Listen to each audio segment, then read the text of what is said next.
Dasitaan ruuttaan jaalataa itti malee ruuttaan hin jaalatu. Osoo ruuttaa jaalateera ta'ee dhukkubaa fi madaawaa ishiin keessa jirtu keessaa ishee fayyisee gaaffii jaalalaa dhiyeessaaf. Ashamaa akkam jirtu hordoftoonni kiyyaa marti keessan sinin jechaa. Egaa Meerii fi Daaniin dhibbaadhaan yookiin immoo sossobbaadhaanii dasitaa fidanii dhufaniitu jiru sinin jechuu barbaada. Akkasumas immoo namni tokko gaafa nama jaalatu jalqaba irratti ofitti nama madassaa, yeroo nama faana dabarsaa, saatii nama faana dabarseet sana booda namni sunis jechuun si'iifis si galaa deema. Yoo gaafattes yeroo wajjin hin dabarsiteef saatii wajjin hin dabarsite waan beekuuf namni sun gaaffii jaalala keetillee fudhachuu mala jechuudha. Ruuttaani madaa keessa jirti. Ruuttaan sobdee kolfitii miidhamtuudha. Jireenya dabarsitee gaalli isheedhaaf aaraa miti. Gaala keessa seenteetti akka nama kamiyyuu gaala qofayyuu osoo hin taane dhalalli argatteetoo jirti. Laphee ishii keessaa fi yaada ishii keessaa kan jiru Abiraamidha. Abiraamii kutatee jireenya isaa haarawaa hin fedhun barbaadu jedhee eegaleera. Ishiin garuu ammallee gaaffii keessa jirti.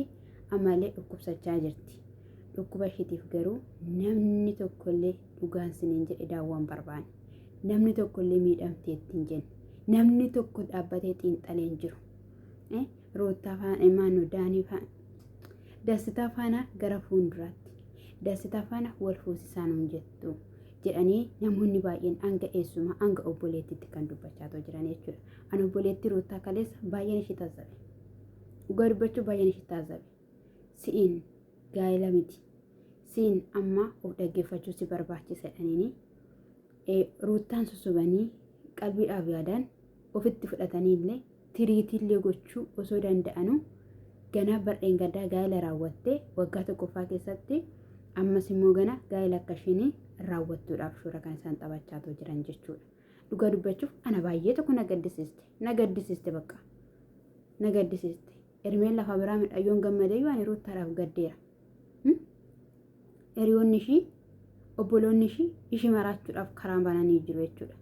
Namni kun dasitaan surra ol butatee hidhachuu nama hin dandeenyedha. Harka akkasitti naqatee dhaabbatee na gaddisiisteetta. Yeroo tokko immoo Ruuttaa akkoo ati mee jabduu dubartiiti.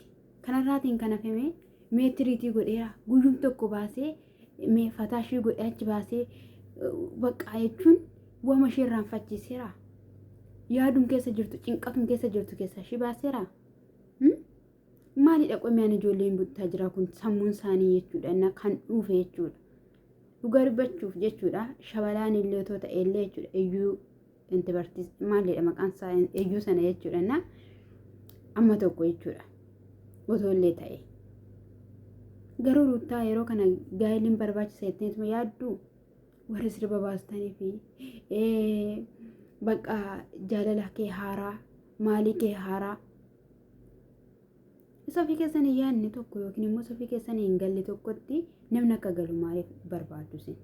Silas hin galu malee waan barbaadetti amalee jabina koo agarsiiseen lafa inni itti nagatee lafa inni itti sin barbaadu naan jedhee na tuffatee adeeme sana keessaa ka'een ala koo guddifadheen of jijjiireen dhaabbachuu koo nama ta'uu koo agarsiiseen sana booddee filannoo jireenya koo biraatti adeema malee osoon as keessa lafa dhiitoo osoon as keessa jechuudha lafa boccooquu gana jireenya biraatti hin galu. Seeras hin galu.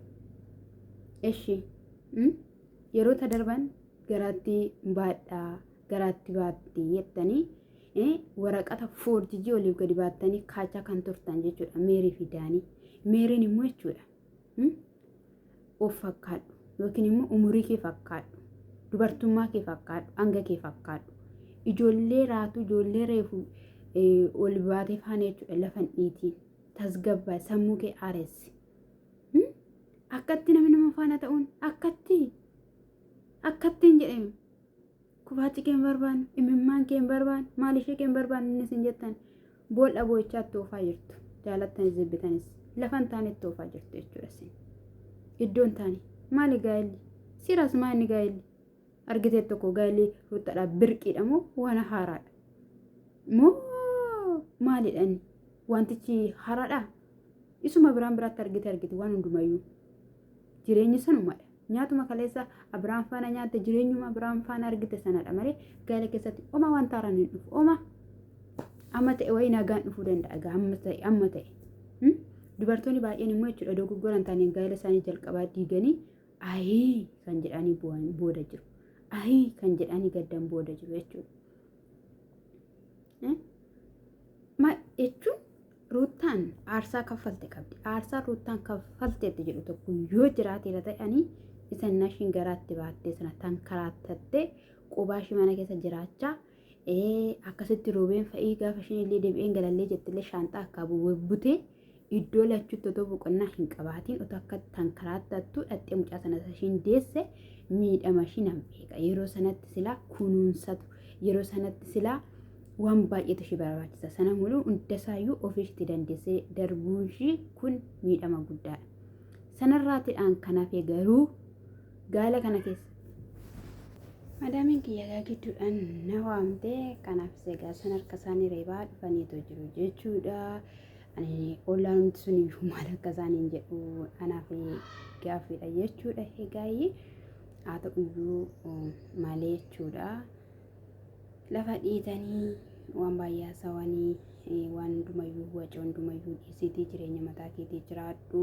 namni si faana ta'uun dirqama ta'aa nama si jajjabeessu qabaachuu qabda si bukkee dhaabbate minamna jechaanii turte jechuudha gaa'ii meeriini yeroo kana keessatti eeyyuudhaniini yaada mataa isaanii ibsatanii boo'icha huu qabaa gadda huu qabaa waan hundumayyuu dhiisuu qabda warra sanas dagachuu qabda jedhaniini gaafa jedhan egaa maashiin gammachiifneetti hin tolle jechuudha boodarratti gaashiinis ani yeroo kanatti simachuu hin danda'u hiriyaa ta'ee si faana jiraachuu danda'a ati garuu akka yaadaa jirtutti jaalallee taanee haadha manaaf abbaa manaa taanee akka jiraannu kanatti barbaaddu isa kanammoo ani si simachuu hin danda'u si faana ta'uu hin danda'u hamma yeroo kanatti ishiin jennaanii akkas ta'uu hin qabu yeroo akkasiin jennu dhugaa keetidha yaada keessatu beekaa yeroo mataa kiyyaa qabaachuun qaba jettee ofitti deebi'uun qaba jettee jechuudha.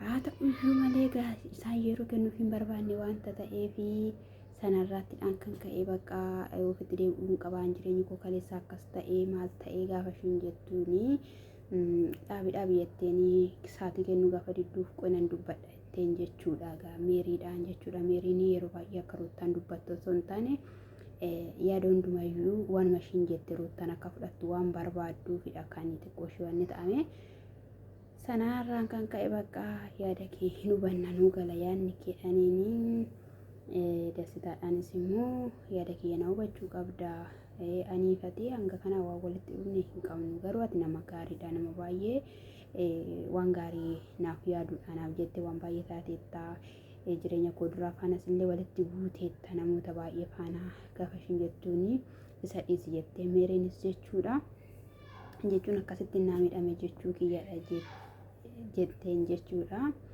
sagalee madaamii bisalaan galee gaama gochuu hin danda'amu sinin jechuu barbaada jechuudha sanarraatiin kan ka'ee naa ilaa eeggachuu qabda naa hubachuu qabda ani si simachuu hin danda'u maal ta'uu hin danda'u jetteeni jechuudha isaanis immoo ishii giddisiisuudha kan barbaadanii ishiin garuu fedhu kan ishiin jette jechuudha madaa nama kanaa osoo hubatanii yaaddoo nama kanaa osoo hubatanii wanti ruuttaan isaan faana ta'aa jirtu wanti ruuttaan gochaa jirtu kolfaa gaafa ishiin jirtu gammadaa gaafa ishiin jirtu itti toleetii miti jireenya fakkeessummaa jiraachaa jirti madaa qabdii dhukkuba qabdii isarraa wal'aanamuun dirqamadha dhugaadhumaan hin jaalattaa dhugaadhumaan hin barbaadda yoo ta'eera ta'ee yoo dhugum jaalalli sii galeera ta'ee dasitaanii dura nama kanadhaanii gadda ishiin keessa jirtu keessaa rakkoo ishiin keessa jirtu keessaa baasi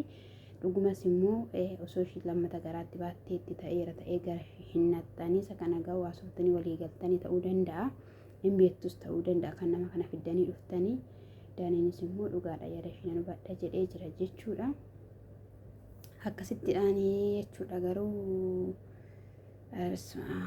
warri roottaa faana jiranii jechuudha dhugaa rabbii warra biraan faana jiran caalaa roottaan maraachuutti deemu. Dhugaan sinin jedhe inna isa kanadha. Mucaadhaaf jaalalumti iyyuu hin galleef waa'ee jaalalaa iyyuu hin beeku naa nyaatu waan tokkotti iyyuu jechuudha. Namni waa'ee jaalalaa beeku akkanaa akka hoolaa irra dhaabata boqa mucaan boodarra immoo akka tanatti hin qabamne nan beekaa gaafa ishiin jettuuni as kaffita shinyaal jedha. Booda ishiin immoo taaggisan jettee sirbitee fi sobdee irruma keessa ofitti qabdee buna maal jedhanii wakabaa turanii jechuudha. Maali yoo yaaddaniif maali dhugaan sinin jedhe inde kaleessa miti kan deesse kaleessa miti kan namni akka wal'aa namaaf daawwaa namaa barbaada doktara bira nama geessallee malee maali yoo amma kana ofitti deebi'i waaqa kee kadhadhu rabbi kee kadhadhu jettanii jajjabeessitan jaarsi maayin siras. Nasin jechuu jaaladhaa dhifama sammuu kiyyatti na yaadaa jira.